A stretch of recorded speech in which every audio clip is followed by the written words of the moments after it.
Disabling two-factor authentication on OneDrive can simplify your login process, but it's important to consider the security implications.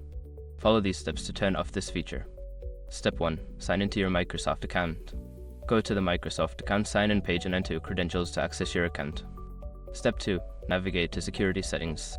Once logged in, find the Security tab in the main menu. Click on it to access your security settings. Step 3. Access two-step verification. Look for the option labeled two-step verification or two-factor authentication. Click on it to view your current settings. Step 4. Disable two-step verification. Follow the prompts to turn off two-step verification.